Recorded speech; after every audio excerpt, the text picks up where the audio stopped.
सभी छात्रों का आज की कक्षा में स्वागत है। आप सभी लोग अध्ययन कर रहे हैं भारतीय संविधान और राज्य व्यवस्था के अंतर्गत भारतीय संविधान की मूलभूत विशेषताओं। अब तक आप सभी लोगों ने 4 भागों का अध्ययन कर लिया है। 4 भागों में हमने भारतीय संविधान की कुल 8 विशेषताओं को बताया है।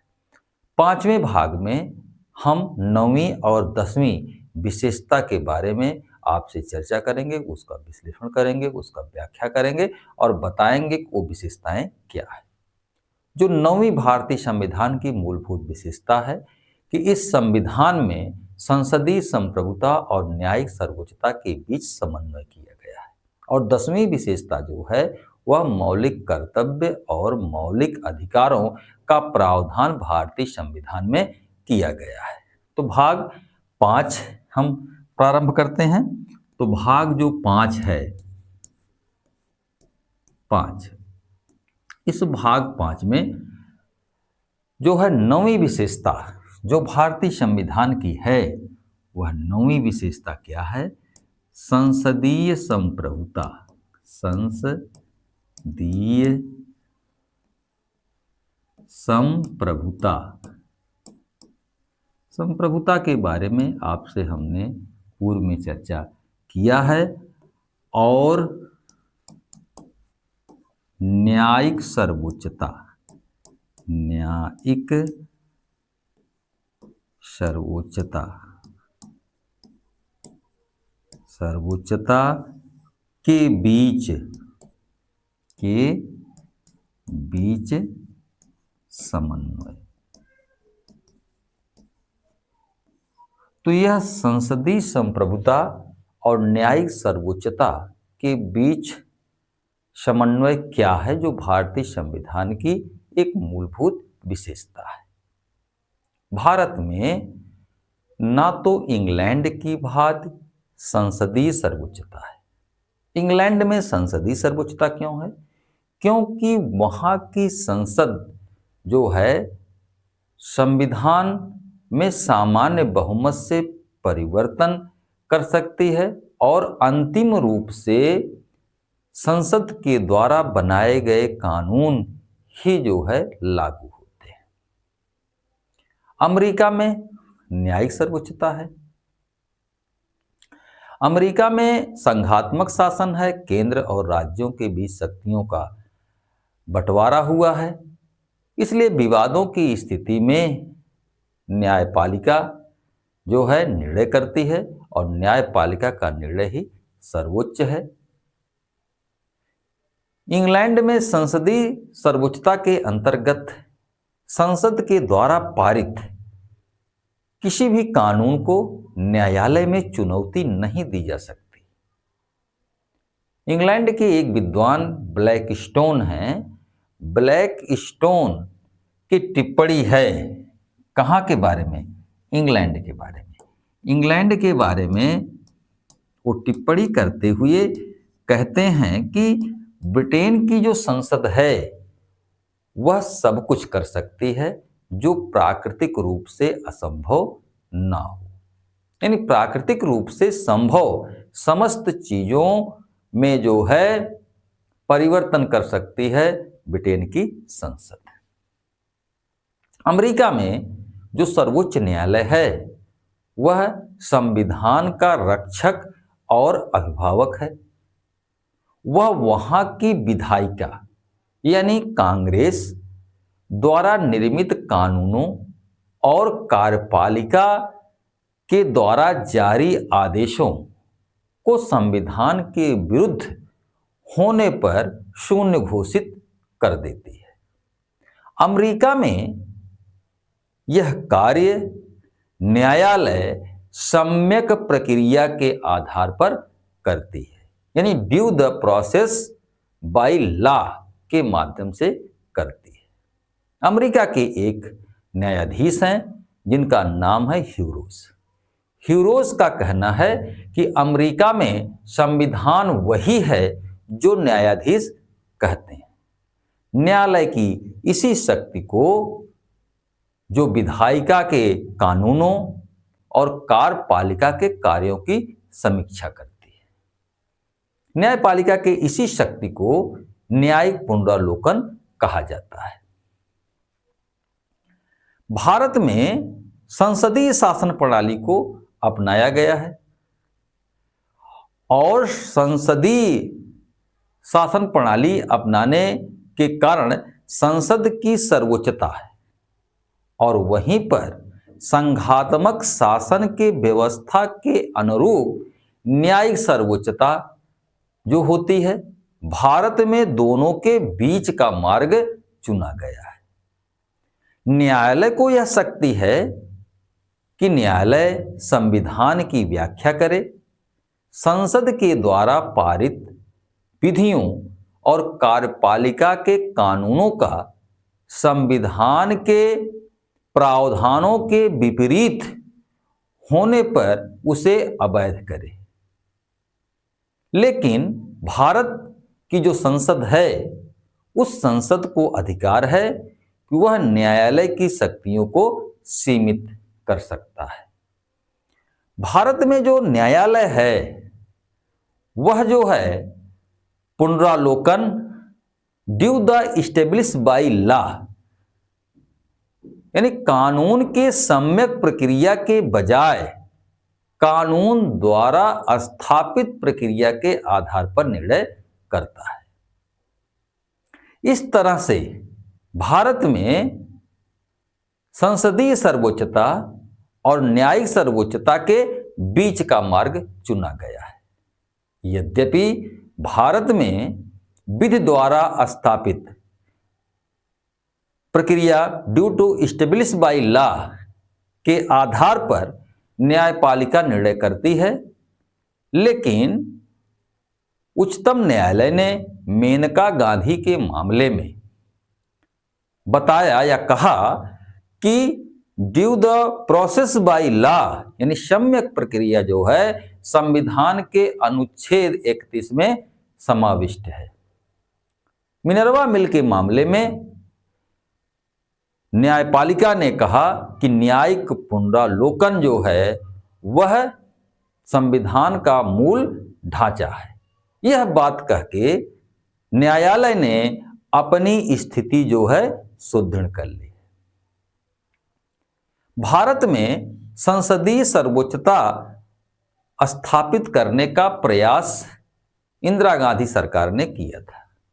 इंदिरा गांधी सरकार ने 42वें संवैधानिक संशोधन 1976 के माध्यम से किया था, लेकिन 43वें संविधान संशोधन अधिनियम 1977 के द्वारा पुनः पूर्व की स्थिति बहाल कर दी गई।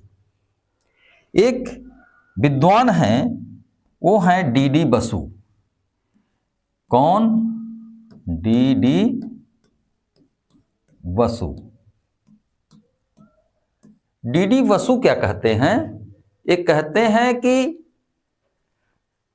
भारत में संविधान ने अद्भुत ढंग से अमेरिका के न्यायिक सर्वोच्चता और इंग्लैंड के संसदीय संप्रभुता के बीच का मार्ग चुना है। इंग्लैंड की ये संसदीय संप्रभुता है और अमेरिका की न्यायिक सर्वोच्चता है। इन दोनों के बीच का यानी मध्य का मार्ग भारत ने चुना है। अगली जो विशेषता आपके संविधान की है वह कौन सी है? 10वीं विशेषता। 10वीं विशेषता क्या है? मौलिक अधिकार। मौलिक अधिकार।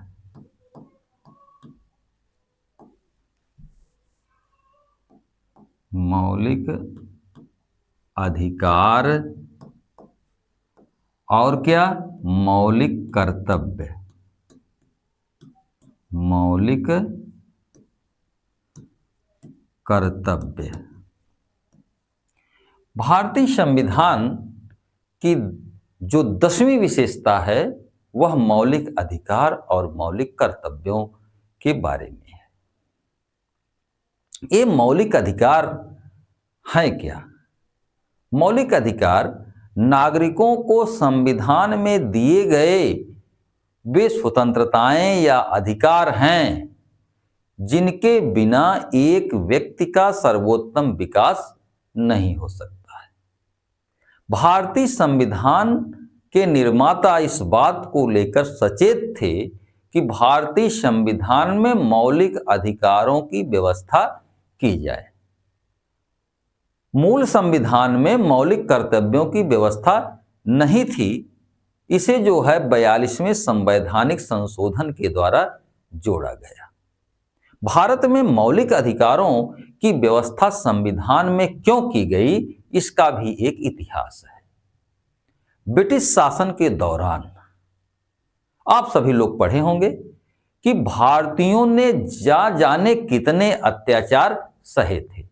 संविधान के निर्माता यह जानते थे कि शासन कभी भी शोषणकारी हो सकता है, इसीलिए उन्होंने शासन की शक्तियों को मर्यादित, यानी शासन की शक्तियों पर सीमा लगाने की आवश्यकता को महसूस किया।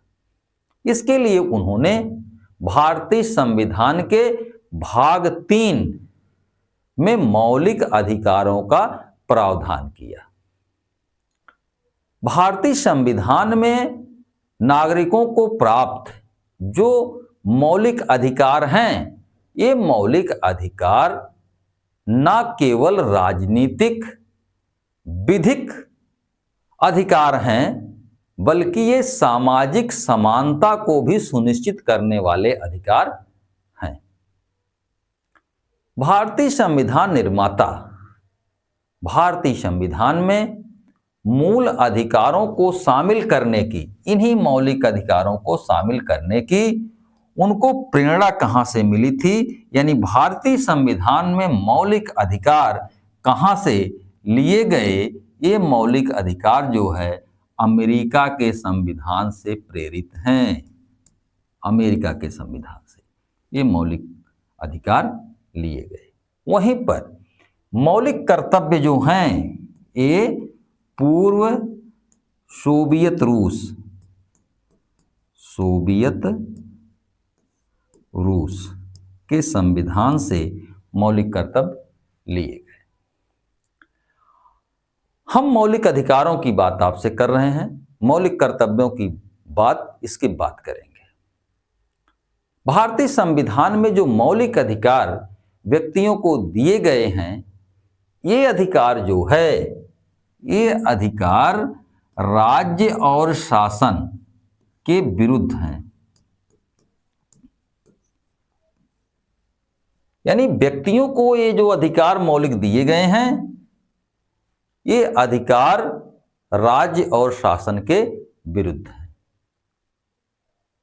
यदि कोई राज्य जिसमें विधायिका कार्यपालिका हो सकती है, यदि किसी व्यक्ति के मौलिक अधिकारों का उल्लंघन करती है, तो संविधान के द्वारा उस व्यक्ति को, उस नागरिक को संरक्षण प्रदान किया गया है।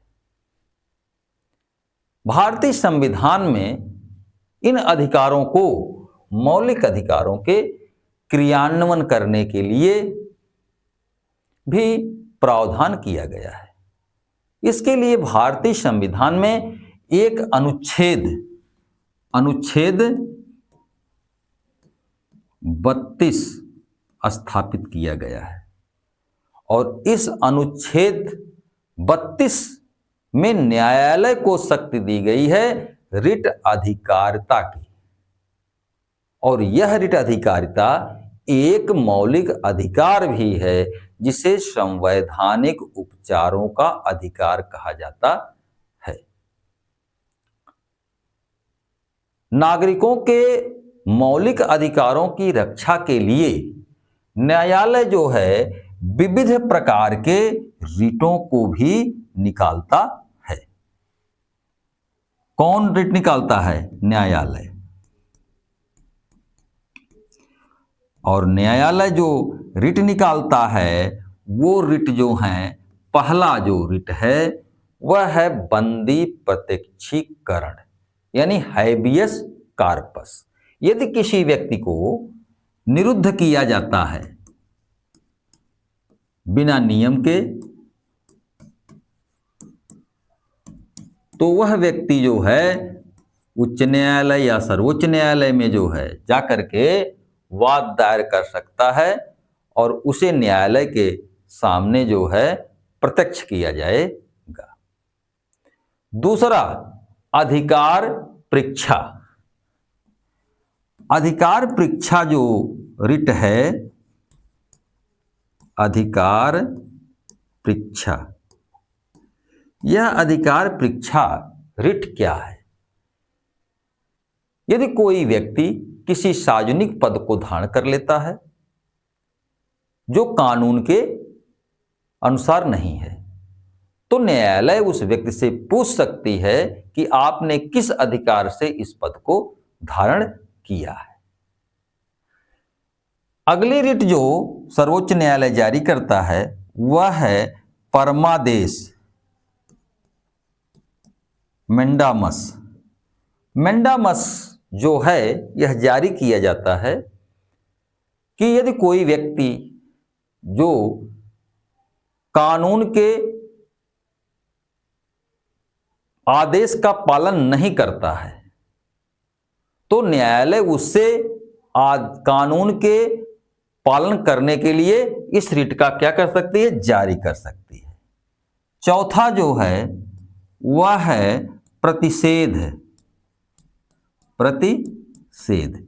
यह रिट जो है न्यायालय, ऊपर वाला न्यायालय निचले न्यायालयों के विरुद्ध जारी करता है यदि कोई न्यायालय अपनी सीमा का अतिक्रमण करके कानून के विरुद्ध जाकर के सुनवाई करता है और सुनवाई चल रही है तो उच्चतम न्यायालय प्रतिषेध रिट जो है यह जारी करता है, उसे रोक देता है, जिसे प्रोहिबिटेशन कहा जाता है। अगला है उत्प्रेषण, सर्सियोररी जिसे कहा जाता है। यदि निचली न्यायपालिका कोई ऐसा आदेश जारी कर देती है या निर्णय दे देती है जो संविधान का अतिक्रमण होता है तो ऊपर वाला न्यायालय उस मामले को अपने यहां मंगा सकती है उत्प्रेषण रिट जारी करके। भारतीय संविधान में ये जो रिट अधिकारिता आपकी हैं, ये रिट अधिकारिता को देखते हुए कई बातें जो है कही गई हैं। वो बातें है क्या? भारतीय संविधान में जो रिट अधिकारिता न्यायालय को दिया गया है, इन उपबंधों के गलत प्रयोग होने की आशंका के कारण सर आइवर जेनिंग्स,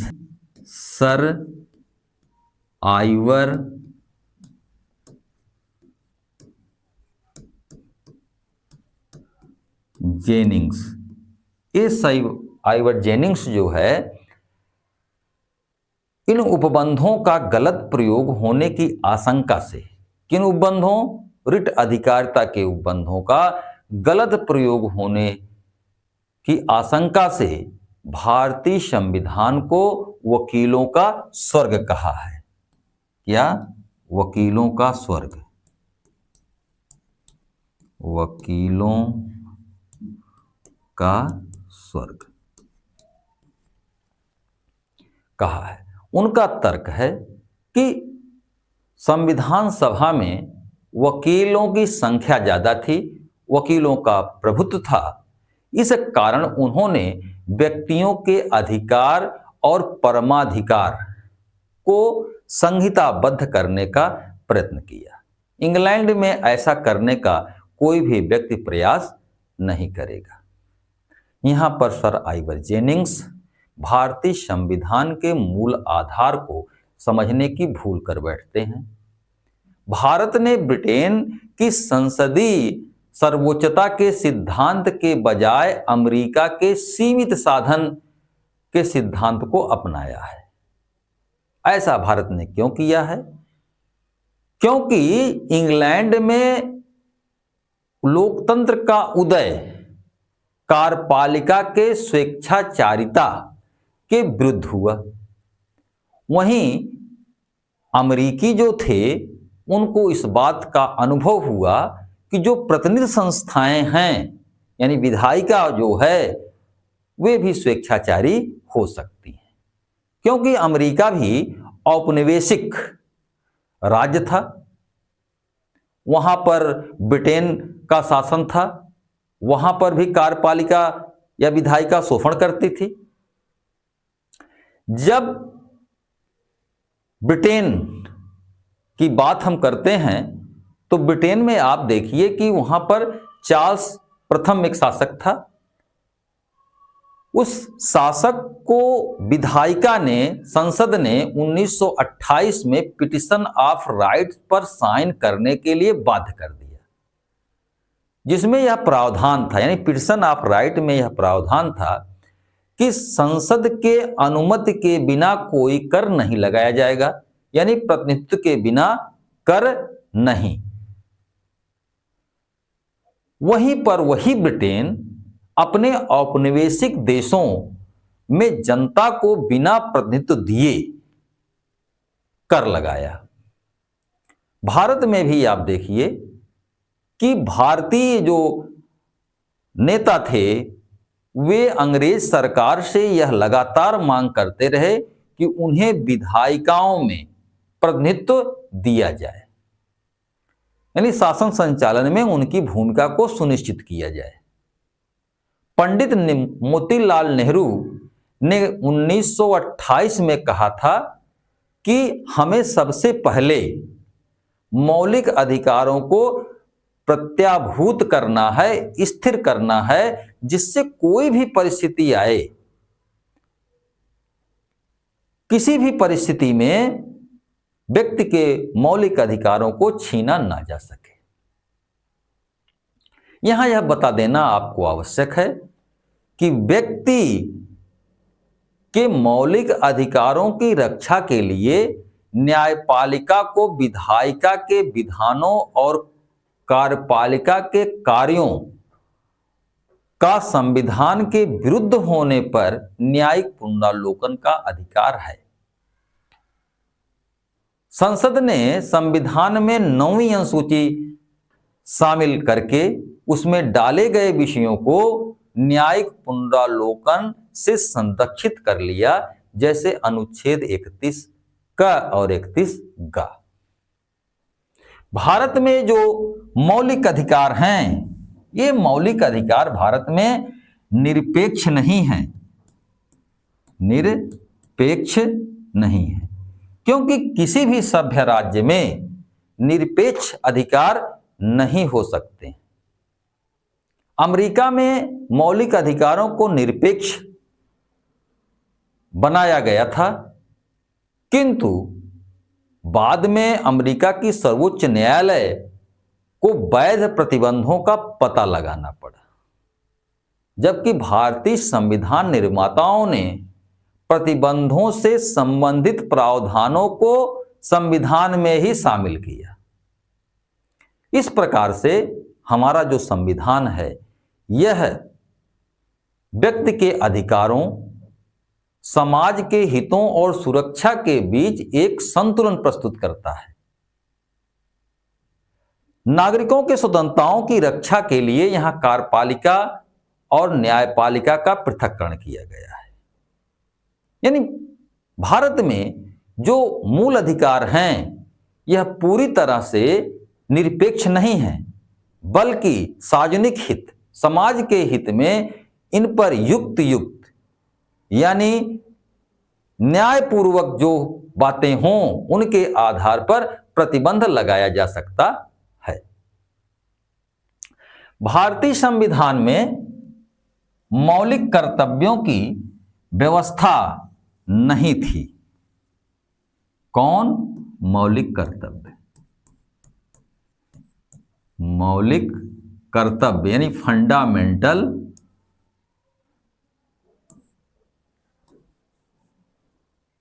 यानी मौलिक कर्तव्य यानी फंडामेंटल राइट, इनकी व्यवस्था मूल संविधान में नहीं थी। इन्हें भारतीय संविधान में 42वें संशोधन के द्वारा 1976 में जोड़ दिया गया।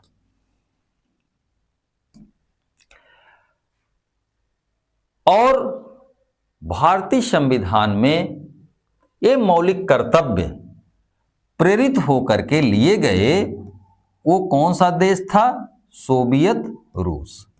यानी सोवियत रूस से प्रेरित होकर के भारतीय संविधान में मौलिक कर्तव्यों की व्यवस्था की गई। भारत में मौलिक कर्तव्यों को शामिल करने के लिए एक समिति बनाई गई। उस समिति का नाम था स्वर्ण सिंह समिति, और उसी के सिफारिश पर ही जो है इस संशोधन के द्वारा मौलिक कर्तव्य भारतीय संविधान के भाग 4 का, कौन सा? भाग 4 का और अनुच्छेद आर्टिकल 51 का में जो है जोड़ा गया। संविधान में मौलिक कर्तव्यों की कुल संख्या 8 थी, बाद में 10 हुई, और 86वें संवैधानिक संशोधन के द्वारा 11वां मौलिक कर्तव्य भारतीय संविधान में जोड़ा गया। अब वर्तमान में मौलिक कर्तव्यों की कुल संख्या 11 है। जो 11वां मौलिक कर्तव्य है, इसे 86वां संविधान संशोधन अधिनियम 2002 के द्वारा जोड़ा गया, जो प्रत्येक माता पिता पर यह कर्तव्य निर्धारित करता है कि वह 6 से 14 वर्ष के बच्चों को शिक्षा देने का अवसर प्रदान करें। इस तरह से 5वें भाग में आपने जो है 2 बातों को जाना। पहला आपने जाना कि भारत में संसदीय संप्रभुता और न्यायिक सर्वोच्चता के बीच कैसे संतुलन स्थापित किया गया है। दूसरा जाना कि भारतीय संविधान में मौलिक अधिकारों और मौलिक कर्तव्यों की व्यवस्था की गई है। संविधान के मूलभूत विशेषताओं में 11वीं, 12वीं और 13वीं विशेषता भाग 6 के अंतर्गत आप पढ़ेंगे और समझेंगे। धन्यवाद।